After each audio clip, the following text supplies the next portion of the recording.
Dear students, have a nice time. I believe you are quite well and energetic. Today, we will study about synthetic fibers and plastics. Synthetic fibers and plastic. What is synthetic fibers? In 7th class and 6th class fibres के बारे में पढ़ा तुमने। इसमें fibres, synthetic fibres, understand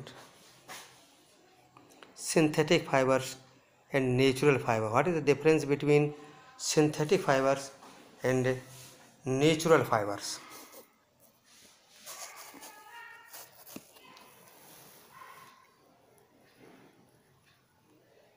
Synthetic fibers, understand, man-made fibers. Man-made fibers are called synthetic fibers. Synthetic fibers and plastics, understand. The clothes,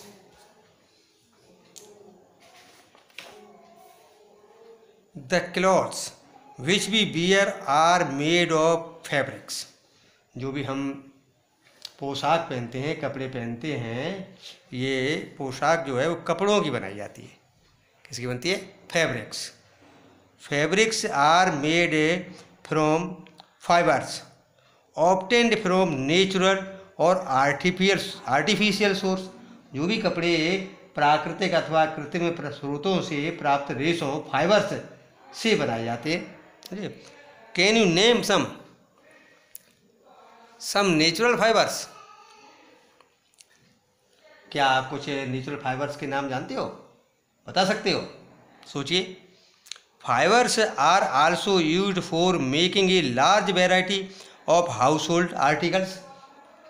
अब इसमें जो है इन रेशों का उपयोग विविध प्रकार की अनेक घरेलू वस्तुओं का निर्माण हेतु भी किया जाता है. जानते हो? Make a list of some common articles made from fibres. अब फाइबर्स के कुछ आर्टिकल हैं, उनके नाम बताइए. एक लिस्ट बनाओ और उन्हें try to separate them into those made from natural fibres and those made from artificial fibres. और उनको अलग अलग करिए, विभाजित कीजिए कि ये प्राकृतिक हैं, नेचुरल हैं, या फिर मैन मेड, आर्टिफिशियल. और टेबल इसको बनाइए. Table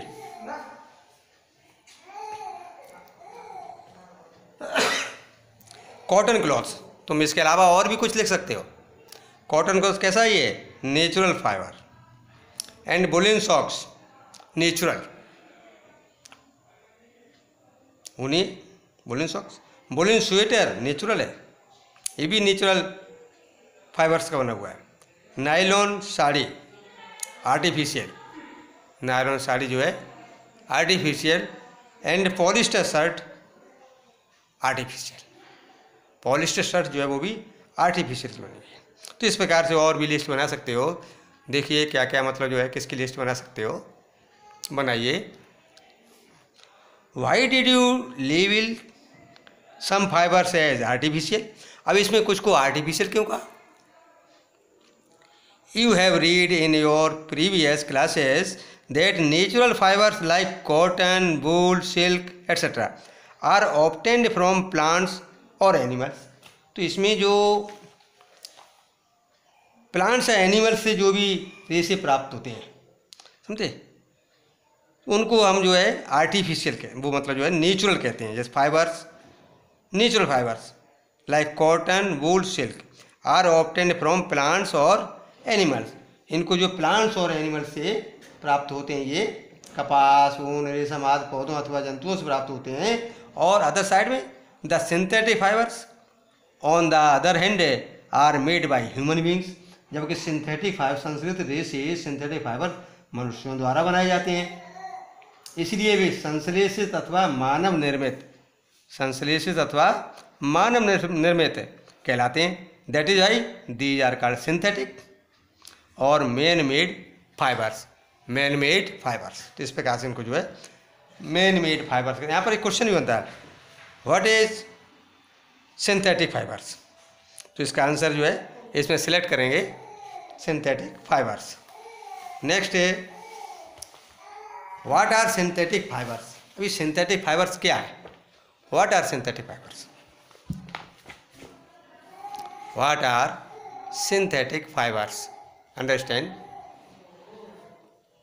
what are synthetic fibres. संस्कृत ऋषि क्या हैं, try to recall the uniform pattern found a necklace और beads joined with the help of thread. तुमने देखा होगा कि कुछ जो बीड्स होते हैं, नेकलेस बनाए जाते हैं, हार वगैरह, तो उनके जो मनके होते हैं वो एक रूप में एक ही बनावट को से उसमें एक धागे में पिरोए जाते हैं। देखिए इसमें फिगर में बना हुआ है, एक धागे में ये जो पिरो दिए जाते हैं इस प्रकार से।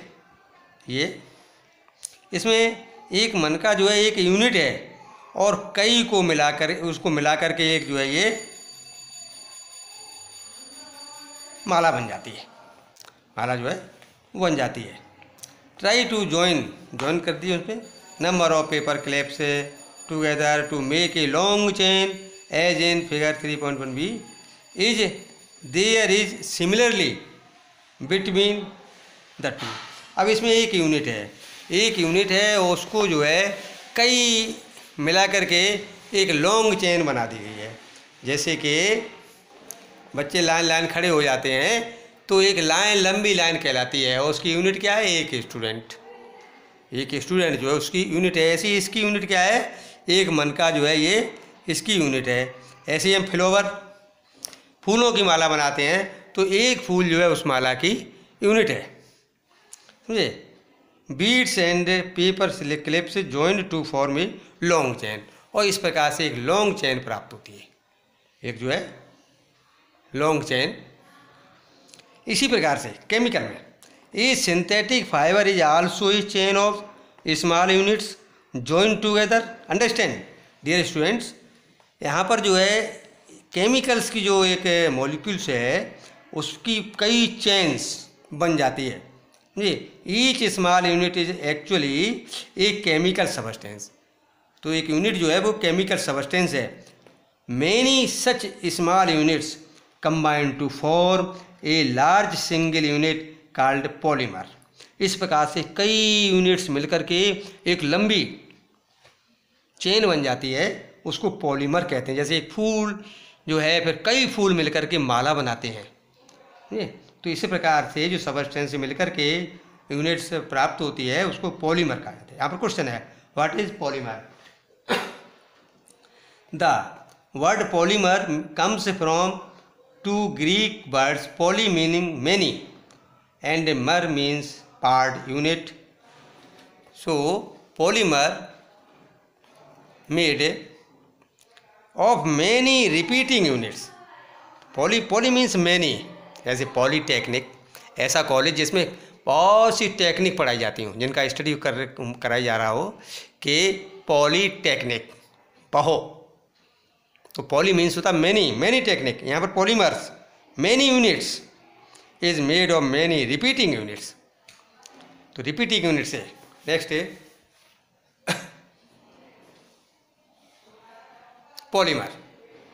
Polymer occurs in nature also. Cotton for example is a polymer called cellulose. तो पॉलीमर जो है जैसे कॉटन है नेचुरल है, ये उसका पॉलीमर सेलुलोज है। कई सेलुलर यूनिट्स मिलकर के कॉटन बनता है। Cellulose is made up of large number of glucose unit. अच्छा, बहुत सी ग्लूकोज यूनिट बनकर के सेलुलोज बना, और सेलुलोज जो है वही क्या कहलाया, फाइबर उसका कॉटन। तो इस प्रकार से ये नेचुरल है, it is natural. Types of synthetic fibres. अब देखिए, अब टाइप्स ऑफ सिंथेटिक फाइबर्स क्या क्या हैं। Types of synthetic fibres, number 1 rayon. Rayon जो है सिंथेटिक फाइबर, इसके बारे में you have read in class 7th the silk fibre obtained from silk worm was discovered in China and was kept as a closely guarded secret for a long time। तो इस प्रकार से ये 7th class में तुम पढ़ चुके हो, रेशम कीट से रेशम प्राप्त किया जाता है। इसकी खोज चीन में हुई थी और इसे लंबे समय तक कड़ी सुरक्षा में गोपनीय रखा गया। रेशे से प्राप्त कपड़ा बहुत महंगा होता है, परंतु इसकी सुंदर बनावट टेक्सचर ने प्रत्येक व्यक्ति को मोह लिया। अच्छा है, रेशम को कृत्रिम रूप से बनाने के प्रयास किए गए तो उसको जो है रेशम कैसा चमकीला होता है। लंबे समय तक इसको जो जब चीन ने मतलब इसकी डिस्कवरी कर ली, खोज लिया, बना लिया, तो बताया नहीं। Fabric obtained from silk fibre was very costly, कीमती होते हैं ये, but it's beautiful texture fashion everybody. तो इसका जो चमकीलापन जो है वो सभी को आकर्षित करता है, अट्रैक्टिव है। Attempts were made to make silk artificially. अब ये कहा गया कि इस प्रकार का जो है रेशम आर्टिफिशियल बनाया जाए, चमकदार हो। Toward the end of the 19th century scientist were successful in obtaining a fibre having property similar to that of silk. तो खोज लिया कि वैज्ञानिकों ने रेशम के समान गुणों वाले रेशे प्राप्त करने में सफलता प्राप्त कर ली 19वीं शताब्दी में लास्ट में। इसी प्रकार का रेशा बनाया उन्होंने। Such a fibre was obtained from chemical treatment of wood pulp. तो वुड पल्प से प्राप्त किया गया, इसका केमिकल ट्रीटमेंट किया गया और वुड पल्प से आर्टिफिशियल सिल्क बनाया गया। This fibre was called rayon और आर्टिफिशियल सिल्क। अब क्वेश्चन यहाँ पर, what is rayon, what is artificial silk? Select answer. Although rayon is obtained from a natural source, यद्यपि ये नेचुरल सोर्स से प्राप्त किया जाता है, जैसे कि लुगदी वगैरह है। वुड पल्प क्या है? लकड़ी की लुगदी, उसको लकड़ी को गला करके और उसकी लुगदी बना दी जाती है। It is man made fibre. क्या है? तो भी ये क्या है? मैन मेड फाइबर है। इट इज़ चीपर, कैसा है ये? चीपर, सस्ता है। Then the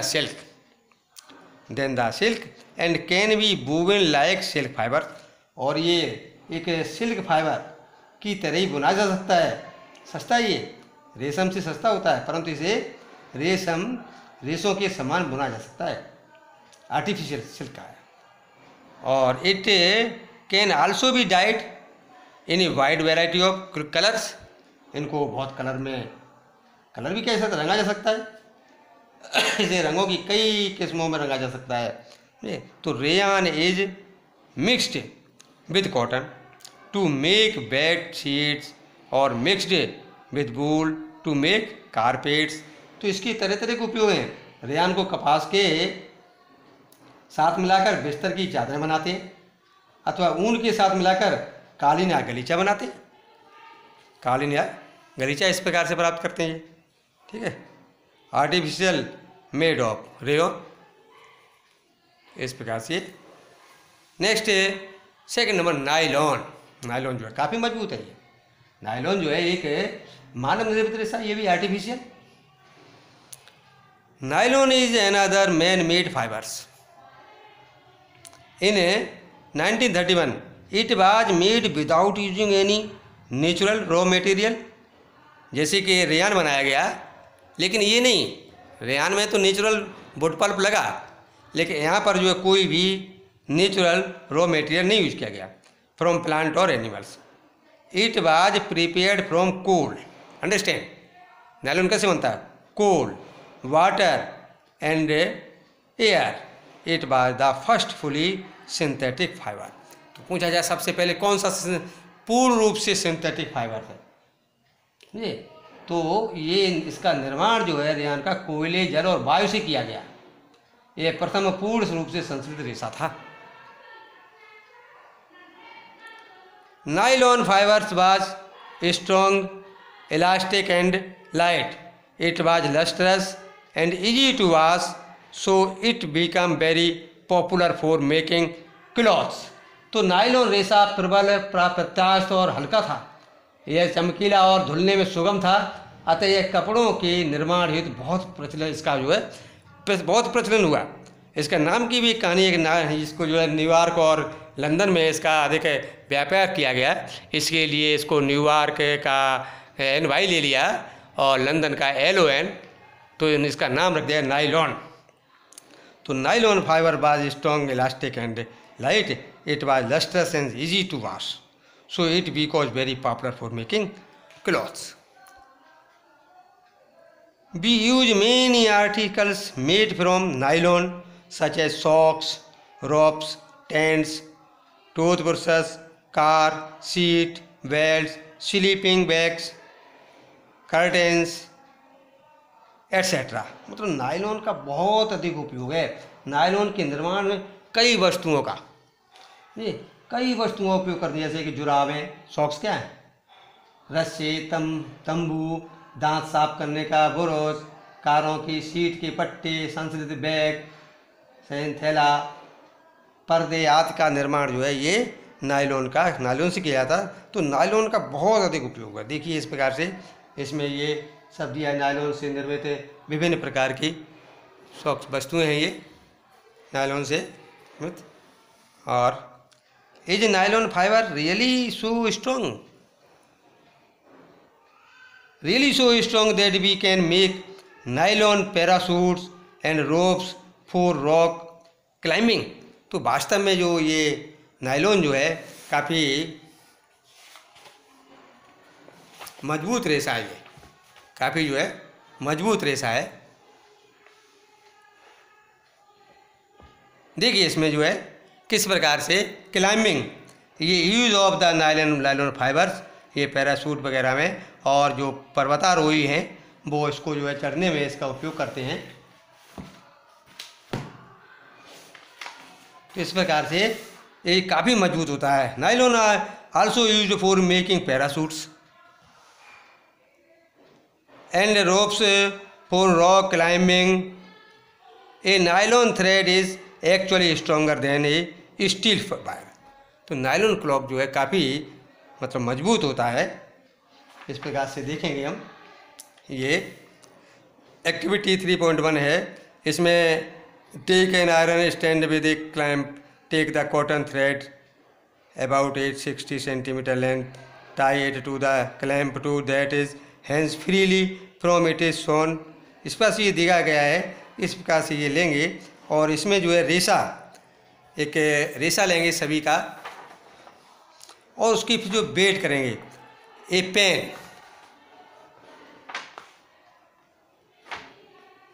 pen so that weight can be placed into it, add weight 1 by 1 till the thread breaks. Note down the total weights required to break the thread. This weight indicates the strength of the fibers. Repeat the some activity with the threads of wool, polyester, silk, nylon, tablet. The data shown in the table 3.2. Arrange the threads in order of their increasing strength. तो increasing strength देखिए, अब इसमें लिया है, इसमें cotton, इसका wait लिया 60 centimetre लिया, उसका वेट कितना 20 ग्राम लगभग हुआ, इसको आप नाप सकते हैं मेजरमेंट। वूल 60 ग्राम, सिल्क 50 ग्राम, नायलॉन 100 ग्राम। ठीक है, अब देखिए इसमें ये थोड़ा अधिक मजबूत होता है नायलॉन, कॉटन से वूल, वूल से अधिक सिल्क, सिल्क अधिक नायलॉन। तो इस प्रकार से अरेंज कर दिया। You may use a hook or a nail on the wall for hanging the fibres and a polythene back to the other end. In place of way you may use marble or pebbles or similar size. तो इस प्रकार से हम देखेंगे कि इसमें जो है सबसे अधिक मजबूत नायलॉन का है, सबसे अधिक मजबूत जो है ये नायलॉन है। इस प्रकार से आज जो है इतना अध्ययन किया हमने nylon, rayon and nylon, My dear student,